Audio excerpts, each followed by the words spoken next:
बहुत शुक्रिया आपके वक्त का। चूँकि आपको मालूम है कि कोरोना वायरस पड़ोस में तो बहुत ही बुरे हालात हैं और हमें बार बार कहा जा रहा है कि उनके हालात को देखें और कुछ सीखें और एहतियात करने का कहा जा रहा है। आप खुद भी गुजरे हैं इस मरहले से, तो मैं चाहूँगी थोड़ा सा आप बताएं कि ख़ास तौर पर ये ईद का मौका जब हर कोई आपको पता है कि चाहता है कि दावतें हों, मिलकर बैठें, भरपूर तरीके से ईद को एंजॉय करें, ये कितना ख़तरनाक हो सकता है, हमें कितना बचना है इससे, क्योंकि ये बात पहले करना बहुत ज़रूरी है। बिस्मिल्लाहिर्रहमानिर्रहीम। बहुत शुक्रिया आपका।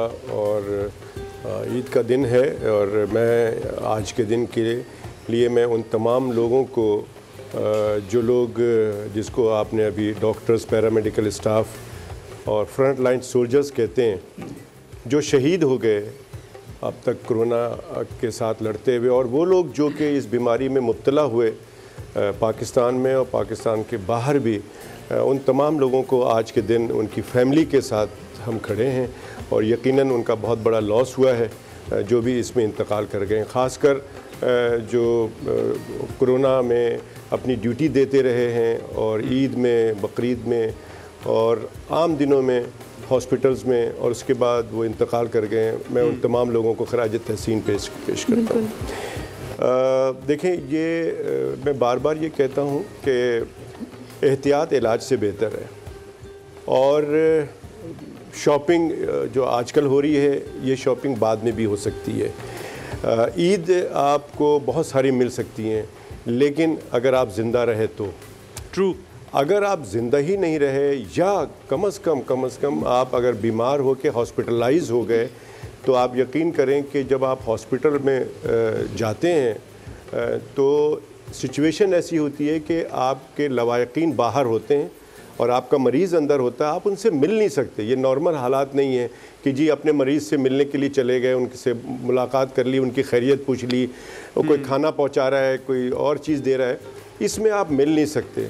ये मेंटल टॉर्चर है जो लोग बाहर होते हैं, और जो उससे ज़्यादा टॉर्चर होता है जो मरीज़ अंदर होता है। बिल्कुल, आप कैसे साहब बजा आपने फरमाया। मुझे ज़्यादा दुख इस बात का होता है कि हम लोगों ने, जाहिर सी बात है कि जब चांद रात तक जो ये शॉपिंग्स हो रही थी, सील किया जा रहा था मार्केट्स को, वहीं लोगों से बात भी हो रही थी कि भाई आप लोग क्यों नहीं मास्क लगा रहे। अभी मैं बल्कि वाजे कर दूं कि कैसर साहब ने मास्क लगाया हुआ था, नहीं उतार रहे थे। मैंने थोड़ी सी रिक्वेस्ट की कि कुछ देर के लिए मास्क आप उतार दें, वरना वो नहीं उतारना चाह रहे थे, क्योंकि वो कह रहे थे हम तो खुद बताते हैं कि भाई मास्क लगा के रखना है, हम खुद कैसे उतार सकते हैं। मैं उन लोगों की बात करना चाहूँगी कि जो ये बोलते हैं कुछ नहीं हमें कोरोना वरोना, ये बिल्कुल ये फजूल सी बात है। ये जस्ट एक बिला वजह का एक ड्रामा क्रिएट किया गया है और ये फंड्स लेने के लिए, और जनाब ये कुछ नहीं होता। ये मास्क तो बल्कि जर्म्स क्रिएट करते हैं और बिल्कुल से जर्म्स फैलते हैं। ये किस तरह की बातें हैं, कैसा माइंडसेट है ये? देखें, ये मैं सिर्फ शॉर्ट बताना चाहता हूँ कि कोरोना एक हकीकत है, और आप टीवी पे भी रोज़ाना देखते हैं NCOC की रिपोर्ट आती है। ये वो रिपोर्ट है जो कि रजिस्टर्ड है, लेकिन जो रजिस्टर्ड नहीं है वो और भी होंगे। तो अब तक आप देखें तकरीबन 8,000 के करीब लोग जो है इंतकाल कर चुके हैं। तो इस तरह से ये वाकई हकीकत है और हमें इस बीमारी से बचना है। ये वबा है और अल्लाह ताला ने भी बोला है कि जी आप इस तरह की चीज़ों को अपनी हिफाजत करें। बिल्कुल ठीक है। तो मैं समझता हूँ कि ये सारी बातें मैंने इसलिए की कि इसका हल सिर्फ यही है कि आपने एहतियात करना है। ईद है, सब कुछ है। आपने शुरू में बहुत अच्छी बात की है इंट्रो में कि गले नहीं मिल रहे हैं, हाथ भी नहीं मिलाना है, क्योंकि ये बीमारी एक से दूसरे में बिल्कुल ट्रांसफर और गले नहीं मिल रहा है, लेकिन गिले जरूर दूर करना। मैं चाहूंगा कि जफर साहब को भी हम थोड़ा सा क्लियर कर दूं कि जो मैंने अभी ये बात की है ना कि जो मार्केट सील हो रही थी, ये बड़ी अच्छी बात है कि एक स्ट्रेटजी बनाई गई कि पहले कहा गया कि जुम्मा इतवार, फिर हफ्ता इतवार। तो ये जिन दिनों ये स्ट्रेटजी नहीं बनी थी, उन दिनों जितने भरपूर तरीके से हमारी पुलिस, हमारी रेंजर्स, हमारे इदारे काम कर रहे थे कि बाकायदा चेक एंड बैलेंस रखा गया था।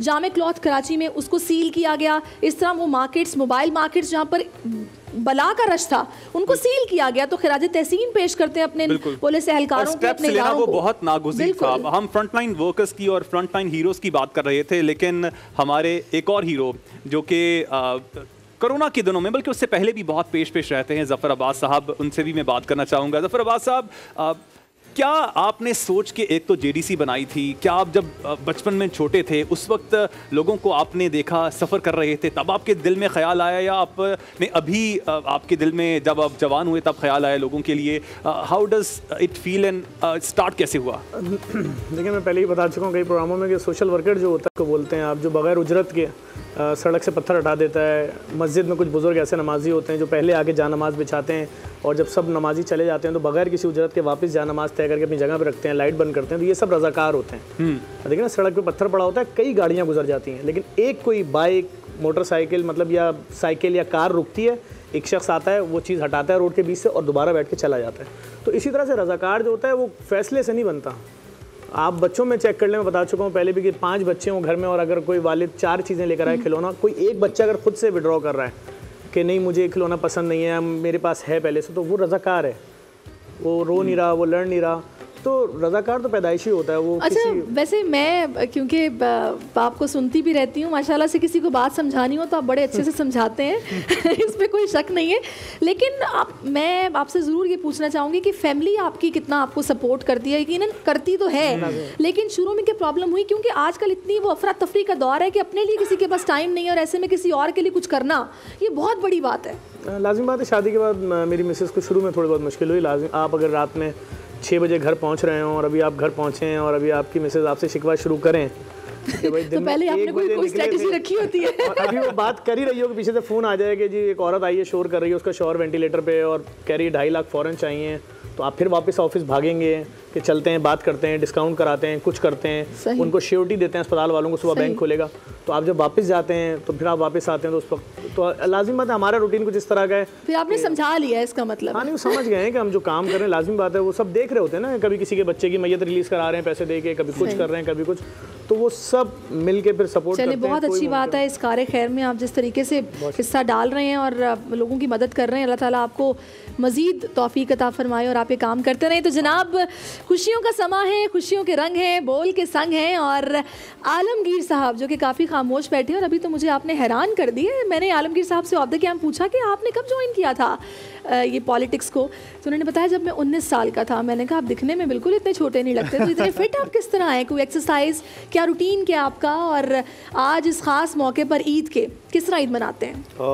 ईद का दिन तो ऑब्वियसली जो सबका ही गुजरता, नमाज होती है, उसके बाद कब्रिस्तान जाते तमाम फैमिली मेम्बर्स, फिर चूँकि हमारे जितने रिलेटिव्स हैं करीब करीब रहते तो एक दूसरे के घर आना जाना होता। सबसे पहले ये जांच पड़ताल की जाती किसके घर क्या पका है। अच्छा। तो फिर उधर पहुंचा जाता और फिर हमारा फिक्सड का एक फिक्सड फैमिली होम के नाम से ऑर्फनेज है। हम सब जितने फिक्सड के वर्कर्स हैं, रज़ाकार हैं, हम सब वहाँ जाते, उन बच्चों के साथ ईद स्पेंड करते अपनी, और तो ये सारा सिलसिला। अच्छा, तो खाने की आपने बात की, खाने में पसंद क्या है और ख़ुद कुछ आप बना लेते हैं? अच्छा, आप बनाते क्या हैं? बनाना तो बारबेक्यू जो दोस्तों के साथ गेट टुगेदर में बंदा बना सकता है, मैं खुद बारबेक्यू वगैरह करता हूँ। और साथ ही जो पसंद है, जो हमारे नॉर्दर्न एरियाज़ के खाने और स्पेशली जो गोश्त वगैरह है वो हम खुद पकाते भी हैं, हमारा ट्रेडिशनल भी है और पसंद भी वही करते हैं। अच्छा, खाना तो चलो ठीक है, समझ आ गया। आप ये मैंने नोटिस किया है कि जितने बड़े होते हैं उनको ईदी लेने का ज़्यादा शौक होता है। हाँ। छोटों को तो पता होता है कि मिलनी है तो ये ईदी अभी आपको मिलती है या फिर बस? असल में हुआ ये कि एमिनशिप से पहले मैं लेने वालों की लाइन में होता था और अब देने वालों, अब वो ताना भी देते हैं और ईदी भी